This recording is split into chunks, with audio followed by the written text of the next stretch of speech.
brucelose neurológica severa, jovem com cérebro normal após culto. Era uma manhã de domingo como tantas outras quando o irmão Marcos, então com 22 anos, acordou com uma dor de cabeça diferente. Não era aquela dor passageira que melhora com um café ou um pouco de descanso. Era uma dor que parecia perfurar o crânio, como se algo dentro da cabeça estivesse inchando e pressionando contra os ossos. Ele tentou levantar, mas uma tontura forte o fez sentar novamente na cama. Deve ser cansaço, pensou, pois havia trabalhado muito na semana como mecânico na oficina do tio. Mas, ao longo do dia, os sintomas só pioraram.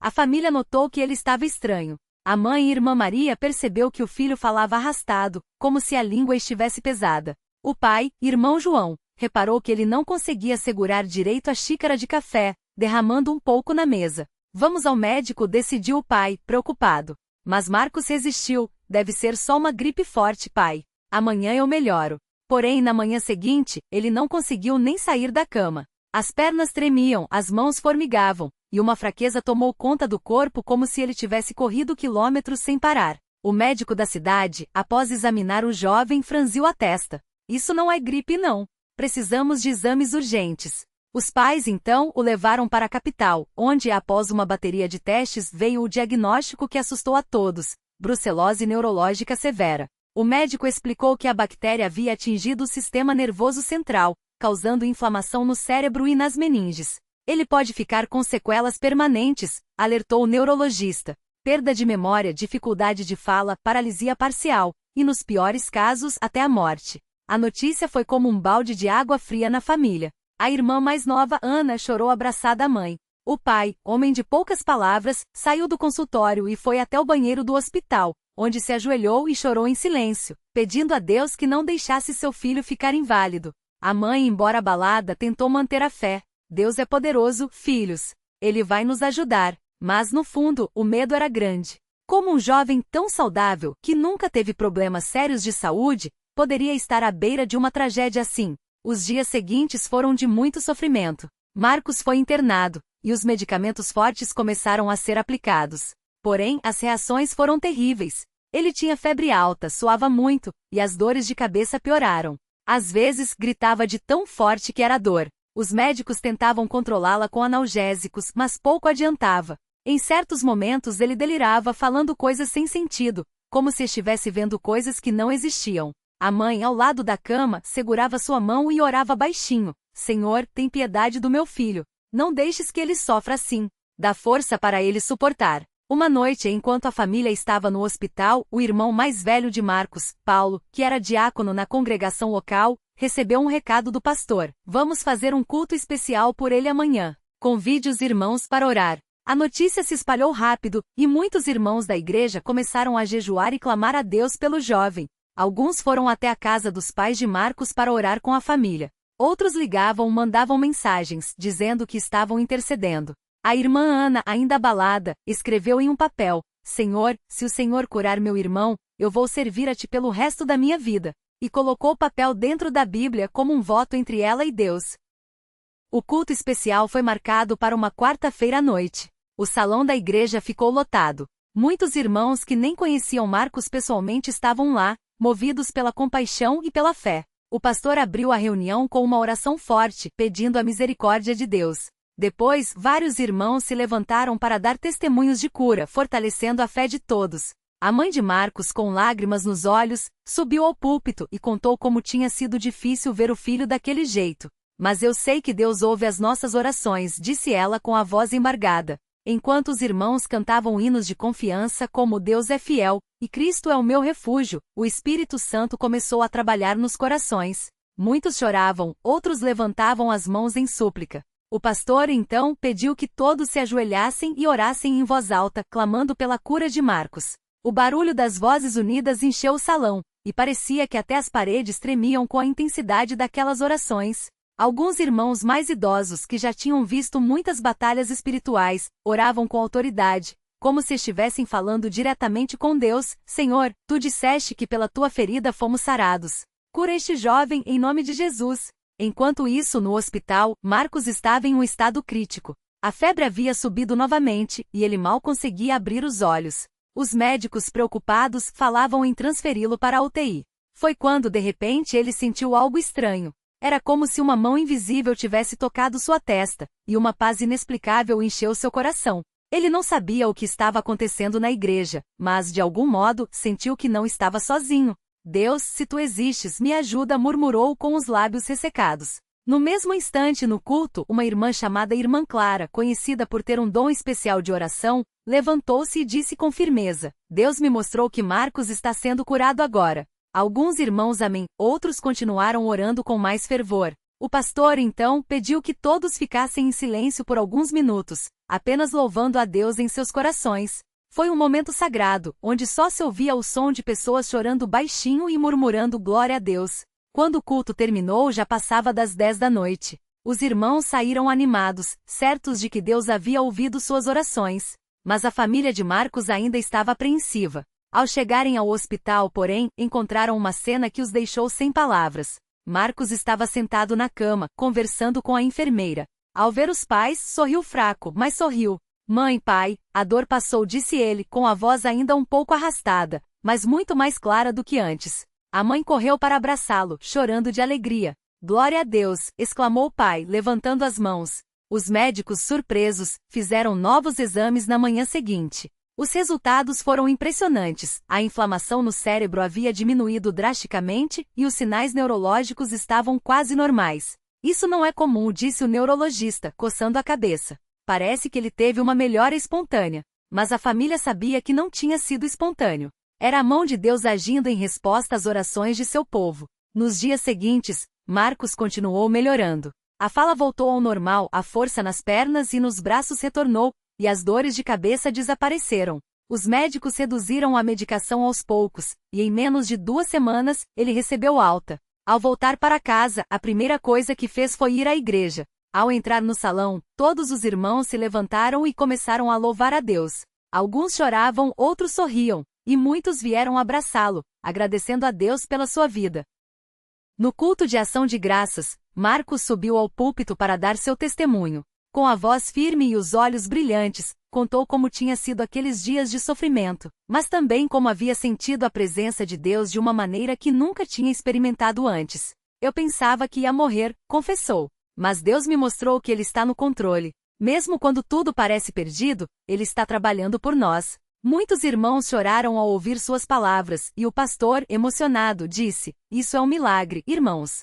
Um milagre que fortalece a nossa fé e mostra que Deus ainda opera hoje como operava nos tempos bíblicos. A irmã Ana, que havia feito aquele voto durante a doença do irmão, cumpriu sua promessa. Começou a participar mais ativamente da igreja, ajudando nas classes de crianças e nos cultos de jovens. A família toda se aproximou ainda mais de Deus, e muitos na congregação foram incentivados a buscar uma vida de maior consagração. Marcos hoje está completamente curado. Faz exames regulares e todos dão normais. Os médicos não encontram nenhuma sequela da doença que quase o levou à morte. Ele continua trabalhando na oficina, mas agora também serve na igreja como auxiliar dos jovens, compartilhando sua experiência para encorajar outros que passam por provações. Quando perguntam a ele como se sente, ele sempre responde com um sorriso: Sou uma prova viva de que Deus ouve as orações do seu povo. Não foi a medicina, não foram os remédios, foi a mão de Deus que me curou. E por isso eu vou servir a Ele pelo resto da minha vida.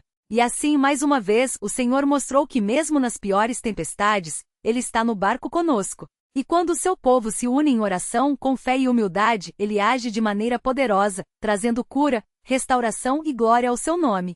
Que este testemunho sirva para fortalecer a fé de todos os que o lerem, lembrando que para Deus não há coisa impossível. Amém. Brucelose neurológica severa, jovem cérebro normal após culto. Um milagre que transformou vidas. O reencontro com a vida, os primeiros passos da recuperação. Os dias que se seguiram à alta hospitalar de Marcos foram marcados por uma mistura de alívio e temor. Embora os médicos tivessem dado o aval para que ele voltasse para casa, a memória dos dias na UTI ainda o assombrava. As paredes do seu pequeno quarto, antes tão familiares, agora pareciam estranhas, como se ele estivesse vendo tudo pela primeira vez. Sua mãe, Dona Maria, não o deixava sozinho nem por um instante. Ela preparava suas refeições com cuidado, servindo sopas nutritivas e sucos naturais, como se cada garfada pudesse afastar a sombra da doença que quase o levará. Filho, come mais um pouco. Você precisa recuperar as forças, ela dizia, enquanto passava a mão em seus cabelos ainda curtos, crescidos após a raspagem para os exames. Marcos obedecia, mas seu apetite ainda era fraco. O gosto dos alimentos parecia diferente, como se seus sentidos ainda estivessem se readaptando à vida. Às vezes ele fechava os olhos e revivia os momentos no hospital. As luzes brancas, os bips dos monitores, as vozes dos médicos sussurrando termos que ele não entendia. Mas então, como um farol na escuridão, vinham as lembranças do culto. As mãos levantadas, os irmãos chorando, o pastor orando com uma autoridade que parecia abalar até os céus. Mãe, você acha que foi mesmo um milagre? Ele perguntou uma noite, enquanto olhava pela janela, vendo as estrelas brilharem no céu de Garanhuns. Dona Maria parou de arrumar a cama e sentou-se ao seu lado, segurando suas mãos. Não acho, filho.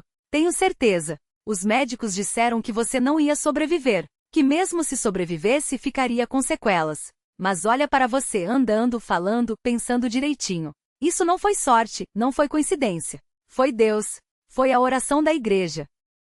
Marcos assentiu, sentindo um nó na garganta. Ele sabia que ela estava certa. Mas mesmo assim uma parte dele ainda tinha medo. Medo de que a qualquer momento a doença voltasse. Medo de que tudo não passasse de um sonho do qual ele acordaria de volta àquele leito de hospital. O retorno à igreja, entre lágrimas e louvor. O primeiro domingo após a alta foi um marco. Marcos vestiu sua melhor camisa, uma polo azul que ganhará no aniversário, e com as mãos trêmulas tentou amarrar o sapato. Seu pai, seu João, observava em silêncio com os olhos úmidos. Vamos, filho. Hoje é um dia especial, ele disse, colocando a mão no ombro de Marcos.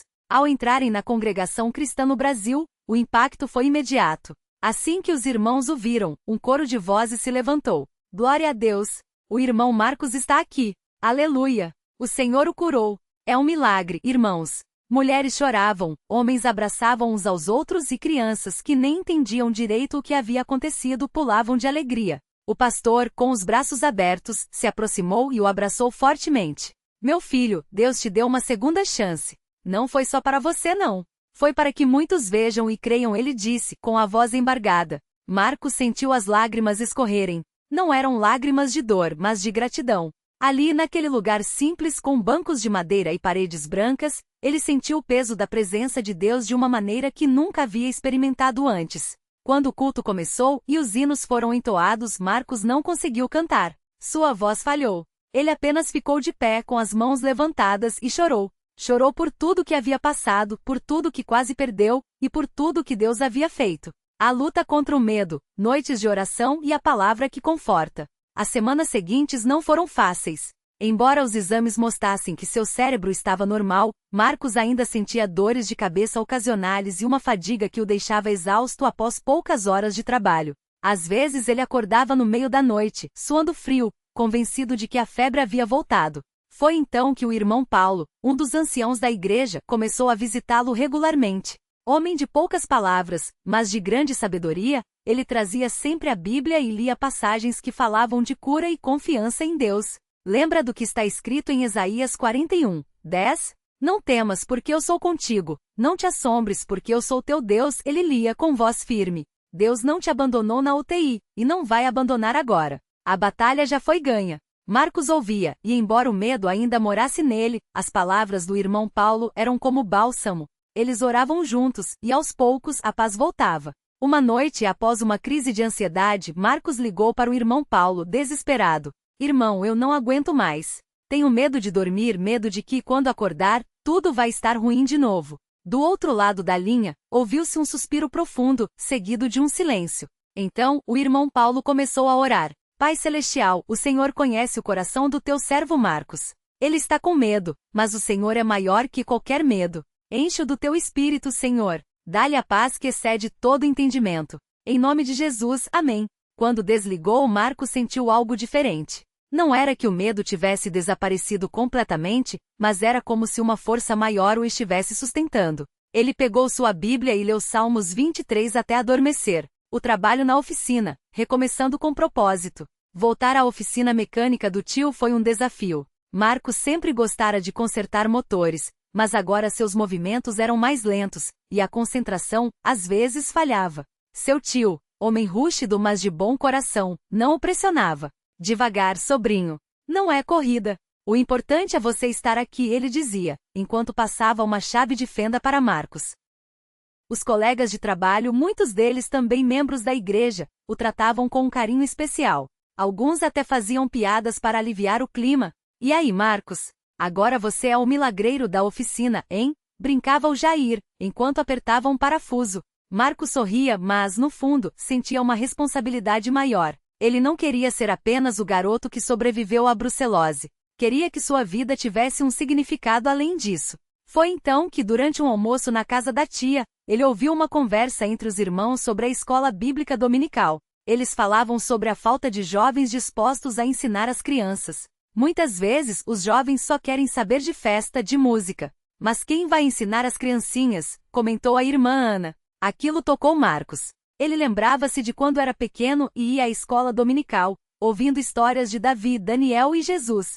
Aqueles ensinos haviam plantado sementes em seu coração. Talvez fosse a sua vez de regar outras sementes. Naquela noite em oração ele pediu a Deus: Senhor, se é da tua vontade, usa-me. Não quero viver só para mim. O chamado para servir, auxiliar dos jovens. Quando Marcos compartilhou sua ideia com o pastor, o homem de Deus sorriu, como se já soubesse o que ele ia dizer. Eu já estava orando por isso, meu filho. Deus tem um propósito para você, e não é à toa que ele te poupou. Você vai ser uma bênção para esses jovens. Assim, Marcos começou a servir como auxiliar dos jovens na igreja. No início era tímido.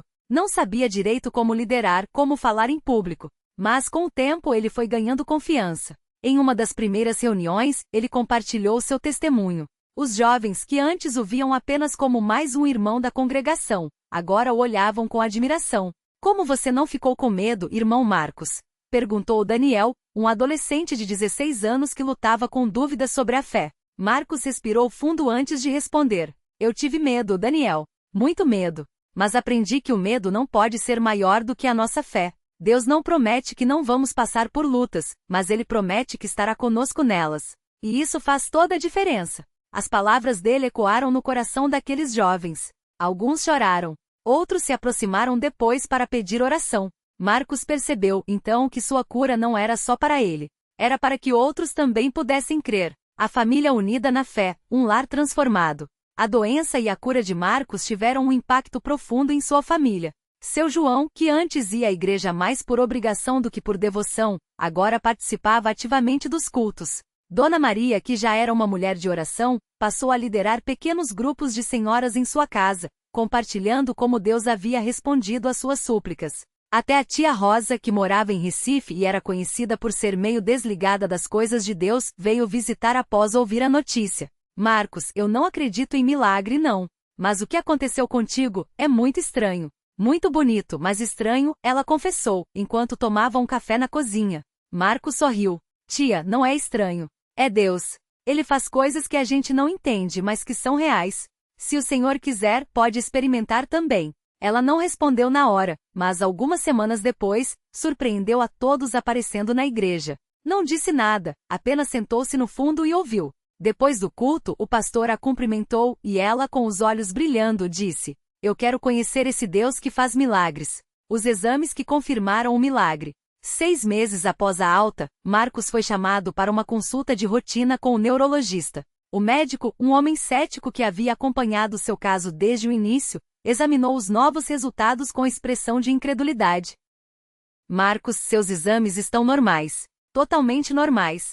Não há nenhum sinal de lesão, nenhuma sequela. É como se você nunca tivesse tido brucelose neurológica, ele disse, olhando para os papéis como se esperasse encontrar um erro. Eu já lhe disse, doutor. Foi um milagre, Marcos respondeu calmo. O médico suspirou, tirando os óculos. Bom, como profissional, eu não posso afirmar isso. Mas como ser humano, eu digo, seja lá o que foi, você é um caso raro. E se foi sua fé que te curou, então continue nela. Marcos saiu do consultório com um sorriso no rosto. Não precisava que o médico acreditasse. Ele sabia a verdade. Um novo propósito, levando esperança a outros doentes. Com o tempo, a história de Marcos se espalhou. Pessoas de outras cidades, até de outros estados, começaram a entrar em contato, pedindo oração por familiares doentes. Ele recebeu cartas, mensagens, ligações.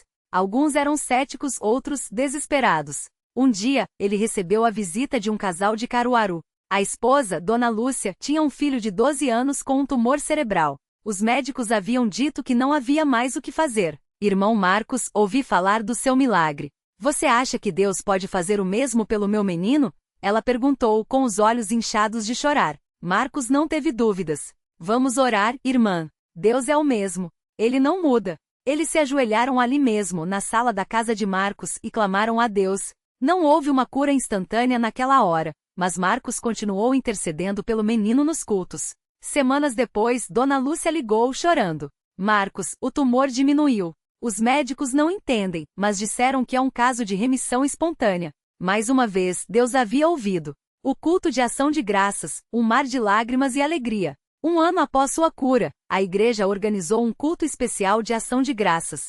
O templo estava lotado. Muitos vieram de longe só para ouvir o testemunho de Marcos. Quando ele subiu ao púlpito, o silêncio foi absoluto. Ele olhou para aquelas faces, algumas conhecidas, outras não, e sentiu o peso da responsabilidade. Não era um herói. Era apenas um servo. Um servo que Deus havia usado para mostrar seu poder. Há um ano, eu estava em uma cama de hospital, sem esperança. Os médicos disseram que eu não ia sobreviver, que se sobrevivesse não seria o mesmo. Mas Deus tinha outros planos. Ele me deu não só a vida, mas um propósito, servir a Ele e levar esperança a quem está sofrendo. Ele começou com a voz firme. Ele contou detalhes que poucos conheciam. As noites de dor, os momentos de desespero, a sensação de que estava sendo consumido pela doença. Mas também falou da noite do culto, quando sentiu algo sobrenatural acontecer. Não foi a medicina. Não foram os remédios. Foi a mão de Deus. Foi a fé do seu povo. E hoje eu estou aqui, não por merecimento, mas por misericórdia. Quando terminou, o templo explodiu em louvor. Homens choravam. Mulheres levantavam as mãos. Crianças pulavam. Era uma celebração não só da cura de Marcos, mas da fidelidade de Deus. O pastor, emocionado, encerrou o culto com uma palavra. Irmãos, este testemunho não é só para nós. É para o mundo. É para que saibam que nosso Deus é vivo, que Ele ouve, que Ele age. Que este milagre seja um farol para aqueles que estão nas trevas, mostrando que em Cristo há esperança. O cotidiano da fé, pequenos milagres no dia a dia. Após o culto de ação de graças, a vida de Marcos voltou a uma rotina, mas uma rotina transformada. Ele agora acordava cedo para orar antes de ir à oficina. À noite participava das reuniões de jovens ou visitava irmãos doentes. Um dia, enquanto consertava o carro de um cliente, ele notou que o homem parecia abatido. Tudo bem, irmão? Ele perguntou, enquanto apertava um parafuso. O homem, seu Antônio, suspirou. Meu filho está com depressão, Marcos. Já faz meses que ele não sai do quarto. A gente já levou em médico, em psicólogo, mas nada adianta. Marcos limpou as mãos na calça e olhou nos olhos de seu Antônio. Você já tentou levar ele para a igreja? Ele não quer saber de Deus, rapaz. Diz que Deus não se importa com ele. Marcos sorriu. Deus se importa, seu Antônio. E às vezes ele usa a gente para mostrar isso. Que tal eu ir aí na sua casa hoje à noite? Só para conversar com ele, sem pressão? Seu Antônio concordou, e naquela noite Marcos foi até a casa do homem. O filho, Lucas, um rapaz de 19 anos, estava deitado na cama, olhando para o teto. Oi, Lucas. Eu sou o Marcos. Ouvi falar que você está passando por um momento difícil, ele disse, sentando-se em uma cadeira ao lado da cama. Lucas virou o rosto, cético. E o que você vai fazer? Rezar por mim? Já tentei. Não adianta. Marcos não se ofendeu. Não vou rezar por você se você não quiser, mas posso te contar uma história. A minha. E por quase uma hora, Marcos compartilhou sua jornada, a doença, o desespero, a noite do culto, a cura. Lucas ouvia em silêncio, mas seus olhos, antes vazios, começaram a brilhar. E como você sabe que não foi só sorte? Ele perguntou finalmente. Porque, Lucas, quando você encara a morte e volta, você sabe que teve algo maior do que sorte. Foi amor, foi misericórdia. E esse mesmo Deus que me curou pode te dar força para enfrentar o que você está passando. Lucas não se converteu naquele dia. Mas uma semana depois, ele apareceu na igreja. E aos poucos começou a se abrir para Deus. O sonho que se tornou missão, levando o Testen,